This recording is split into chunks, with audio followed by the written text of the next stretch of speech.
Hey everybody, this is Daniel with Bothersome Truth. I want to get right into why I'm glad that Colin Kaepernick is sitting down and how it shows the ignorance of some Americans. So I'm going to get right into this. I wasn't even going to do a video about this. I watched his comments today. There's a link in the description of like a full press conference he did about this.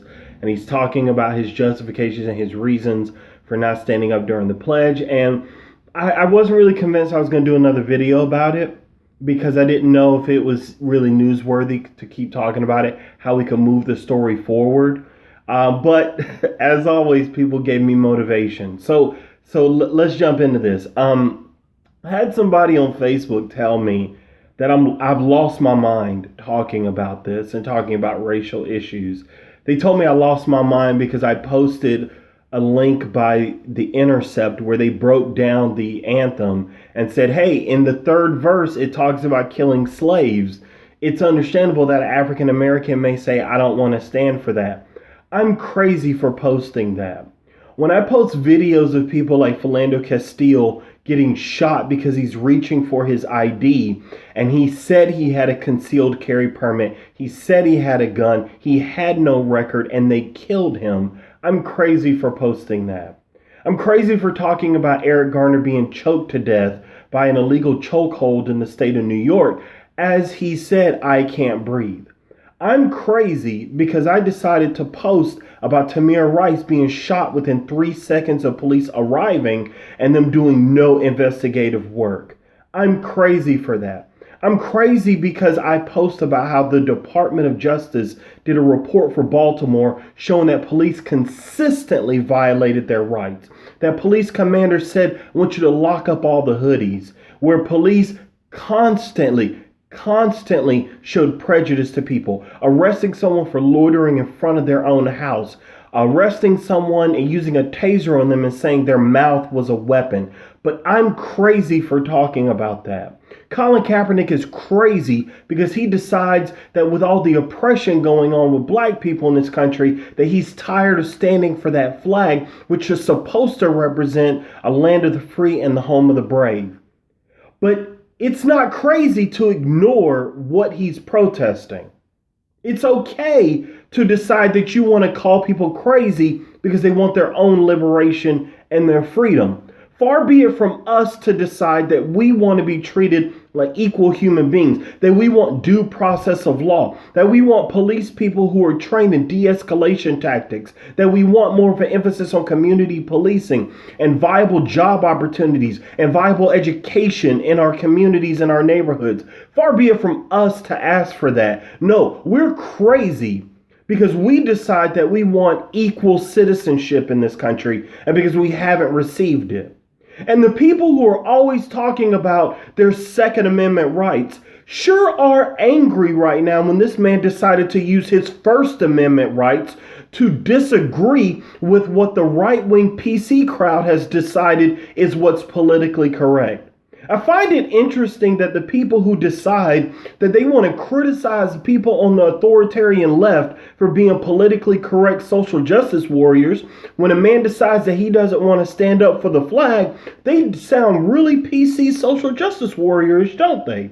I find it interesting that when you bring up slavery, convict leasing, lynching, Jim Crow, when you bring up the violation of people's constitutional rights, the new Jim Crow, when you bring up that people's voting rights are being taken away in this day and age, the loss of jobs, the war on drugs, which CNN reported that the Nixon advisor said was a tool by Nixon to destroy black communities. When you give people facts, that's crazy.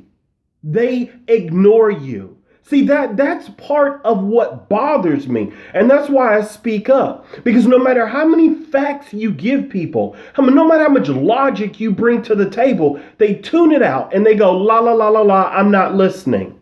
And then I have people who have never been black, who I can't even tell have asked one time to want to know what it's like to be black, want to know what it's like to deal with these issues. Don't care. But then when we decide that we want to just sit down during a pledge of allegiance, they got the nerve to look at us, to look at me, They've never been black, don't care about our issues at any time. And then they're going to look at me and tell me how we should protest?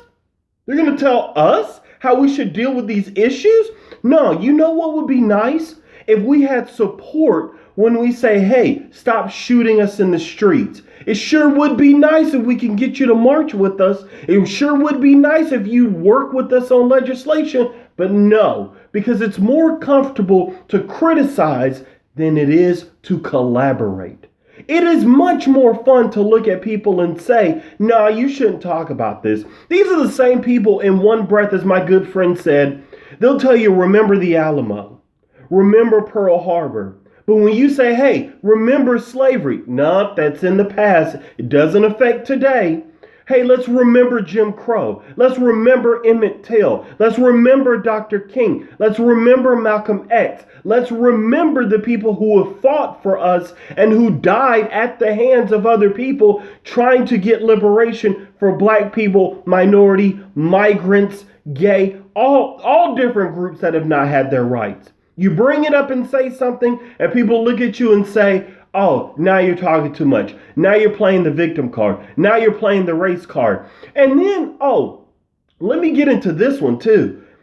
I got people posting this little meme of Glenn Coffey, who was an NFL player and decided to serve in the military, and putting it next to Colin Kaepernick and saying Glenn is the true hero. Colin, if he really wants to talk about oppression, should go to a country where there is oppression. Colin doesn't have to, because there is oppression in the United States. The oppression is here. We have oppression against minorities. We've had oppression against gay people. We've had oppression against women. We have oppression against immigrants. The list goes on and on. We have it against poor people. We have it through the war on drugs. We have it in all of these policies that do not take care of the American people, which is why people like Bernie Sanders got so much support, because for once we've had a candidate who genuinely actually cared about the people.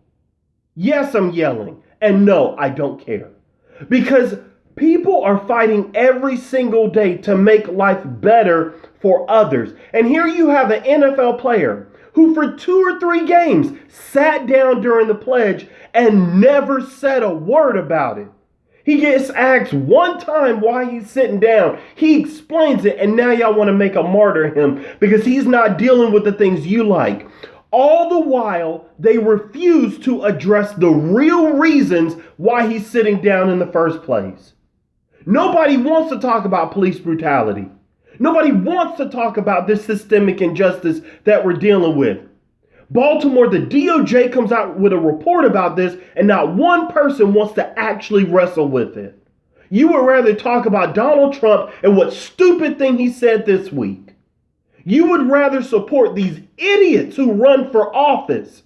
But when it comes down to talk about valid policy and have an intelligent, reasonable discussion about this, can't find them.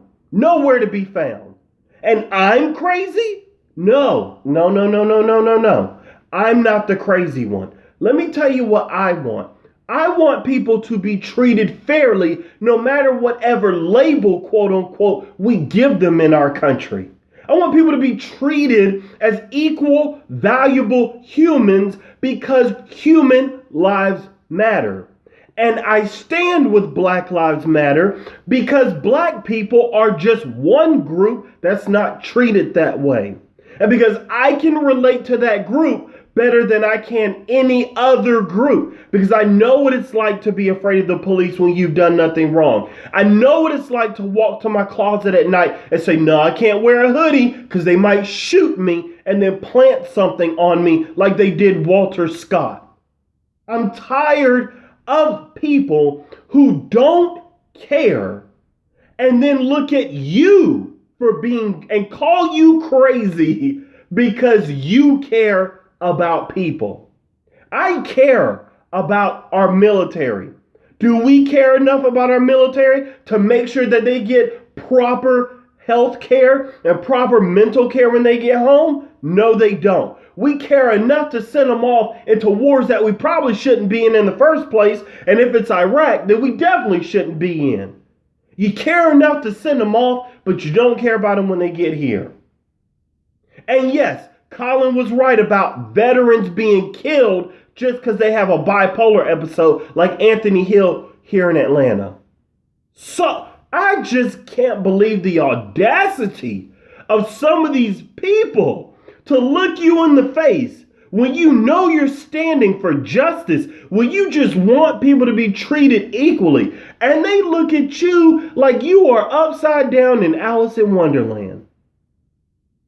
And if it means that you stop following me on Facebook or on YouTube and stuff, have at it. Because as much as I like to be surrounded by people who have different views than me, there comes a time when you just have to cut ties.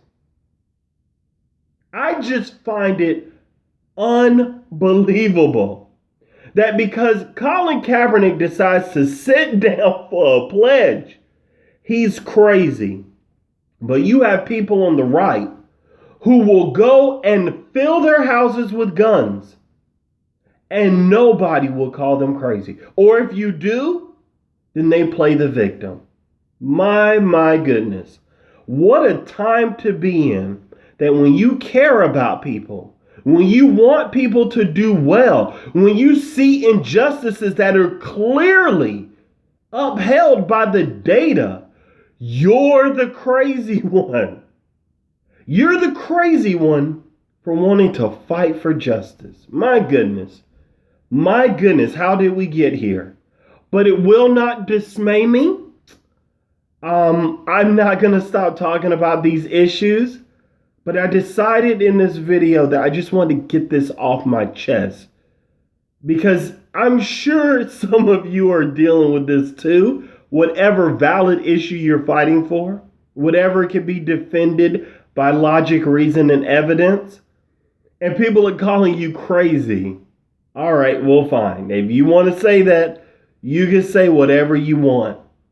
But as long as these issues are here, I'm going to keep fighting for these issues, because people matter. That's been Daniel with Bothersome Truth.